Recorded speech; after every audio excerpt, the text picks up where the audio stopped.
Children welcome to ज्ञान बीजीजे। Heron's formula का हमने टॉपिक स्टार्ट करा था, उसी के सीरीज में हम आगे क्वेश्चंस लेंगे। पहले हमने एरिया ऑफ ट्राइंगल निकाला था, हाफ बेस इनटू हाइट। अब हम निकाल रहे हैं, और सेकंड हमने निकाला था area of right angle triangle, और थर्ड हमने निकाला था area of an isosceles triangle. अब area of an isosceles triangle जो हमने फॉर्मूला क्रिएट करा था, उसी के हिसाब से हम अब बाकी के क्वेश्चंस भी लेते हैं। इसका मतलब ये है कि ये राइट एंगल ट्राइंगल बनाएगा। तो यहाँ पे क्या होगा, 90 डिग्री होगा, क्योंकि राइट एंगल ट्राइंगल मीन्स कि 90 डिग्री एक एंगल होना ज़रूरी है। तो राइट एंगल ट्राइंगल बनाएगा। तो ऐसे ट्रिपलेट्स बहुत सारे होते हैं, जैसे 3 4 5 5 12 13 7 24 25 8 15 17, इस टाइप से बहुत सारे होते हैं। तो बस सिंपल सा हमारा क्वेश्चन हो गया है।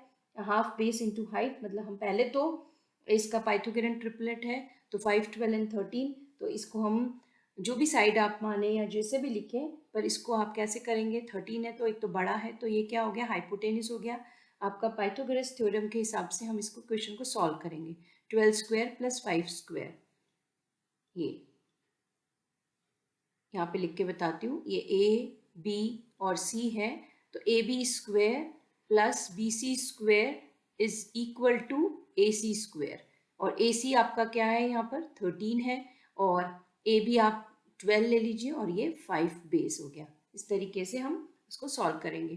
तो हम इसको सॉल्व करते हैं, और ये पाइथागोरस ट्रिपलेट है। ये कैसे प्रूव कर रहे हैं, ये 169 आ गया, मीन्स कि ये आपका पाइथागोरन ट्रिपलेट है। तो बस सिंपल सा एग्जाम्पल है। पाइथागोरन ट्रिपलेट हमने प्रूव करना इसलिए ज़रूरी है कि अगर ये प्रूव कर दिया तो आप हाफ बेस इंटू हाइट वाला फॉर्मूला यूज़ कर सकते हैं। आपको फिर ये वाला फॉर्मूले की ज़रूरत नहीं, और आप इससे भी बनाएंगे तो भी क्वेश्चन हो जाएगा। तो हाफ बेस इंटू हाइट हो जाएगा। तो आपका बेस क्या है, इंटू 12 इंटू 5, और 2 से 2 और 12 कैंसिल आउट हो गया, 6 हो गया, 6 5 सा 30। तो 30 आपका एरिया ऑफ द ट्राइंगल, और जिसकी हमने सेंटीमीटर अगर दिया है या मीटर दिया है तो वो सेंटीमीटर स्क्वायर हो जाएगा। यूनिट्स बहुत ज़रूरी है, या square units you can write, अगर आपके पास यूनिट नहीं दी हुई है। तो ये इस तरीके से, तो आपको उस समय डिसाइड करना है कि आपको क्वेश्चन किस तरह का।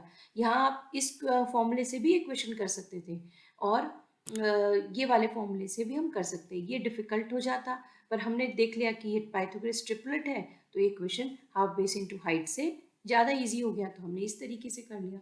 तो कई सारे क्वेश्चंस जब आप प्रैक्टिस करते हैं तो ये सारी चीज़ें आपको समझ में आ जाती हैं, which formula is used when. The base of a triangular field is 2.5 times its height. मतलब आपने let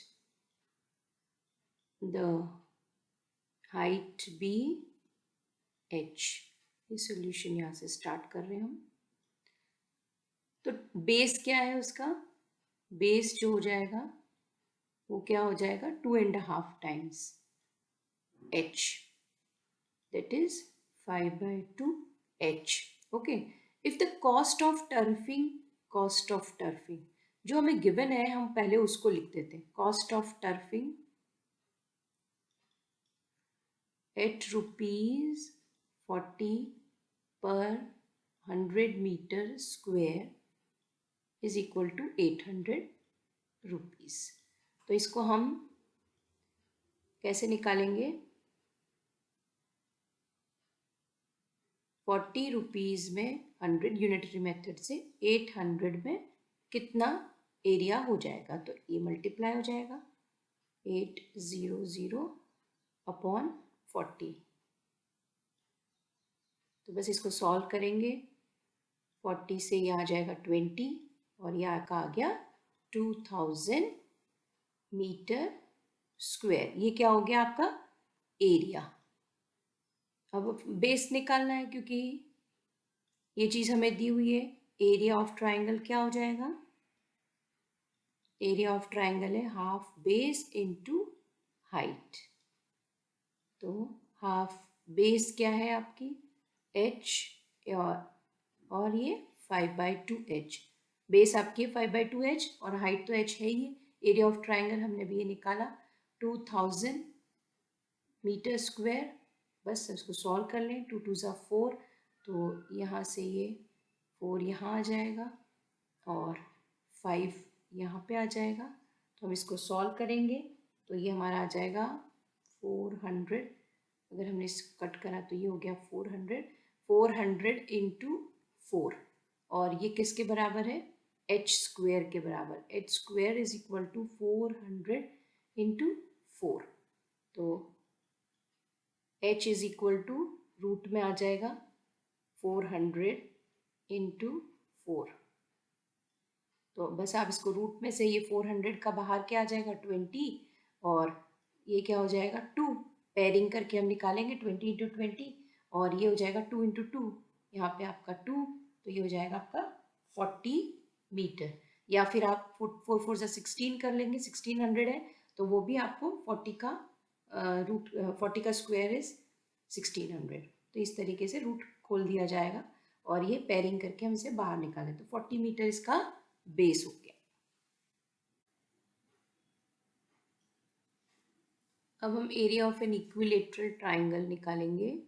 इक्विलेटरल ट्राइंगल में जिसके तीनों साइड्स इक्वल रहती हैं, इसकी बहुत सारी प्रॉपर्टीज़ हैं, पर मेन जो हम प्रॉपर्टीज़ इसमें यूज़ कर रहे हैं या जो हम हेल्पफुल रहेगी वो है इसकी तीनों साइड्स इक्वल हैं, इसके ऑल सेंटर्स, मतलब ये जो सेंटर है इसका, ये वाला जो पॉइंट है ये O, ये centroid, incentre, orthocentre, circumcentre are all coincide, मतलब सभी कॉन्साइड करेंगे और सभी एक ही होंगे। मतलब अगर इन सेंटर पूछा है तब भी यही होगा, तब सेंट्रॉइड पूछा तब भी इन सेंटर, ऑर्थो सेंटर, कुछ भी।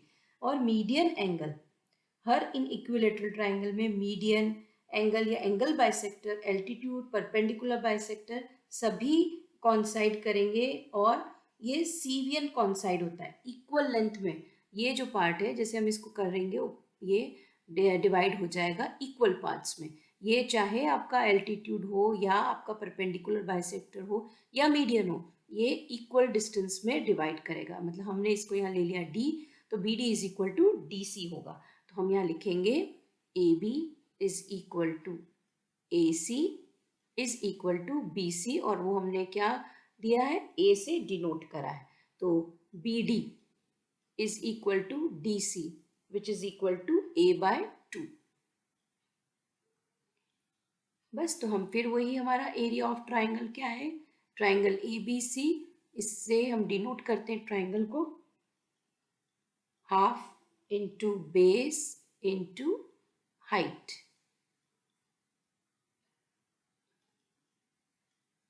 तो हाफ बेस, बेस क्या है हमारा BC इंटू AD, हाइट हो जाएगी। अब ADB, ये यहाँ पे ये 90 डिग्री एंगल है ADB, तो क्या हो जाएगा, in triangle ADB where angle D is equal to 90 degree, तो हम पाइथागोरस थ्योरम से AB square is equal to BD square plus AD square कर सकते हैं। यहाँ पे स्क्वायर है, जब हमने ये करा तो बाकी जो A हमारी AB स्क्वायर क्या है, A स्क्वायर।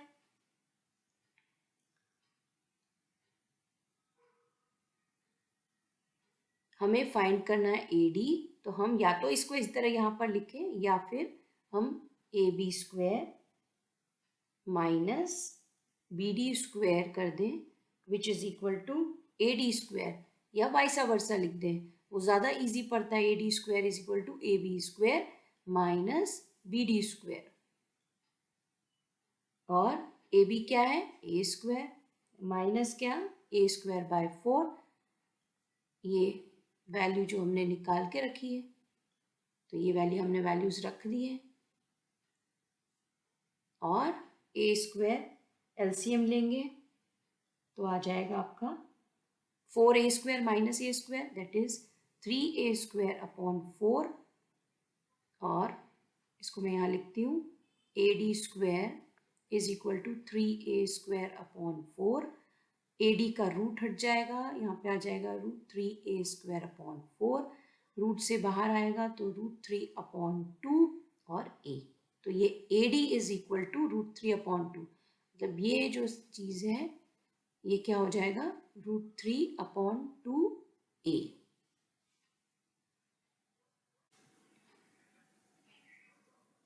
AD की वैल्यू हमें नहीं गिवन थी, BC हमें गिवन था, तो वो तो एज इट इज A रखा जाएगा। यहाँ हम वैल्यूज रख लेते हैं।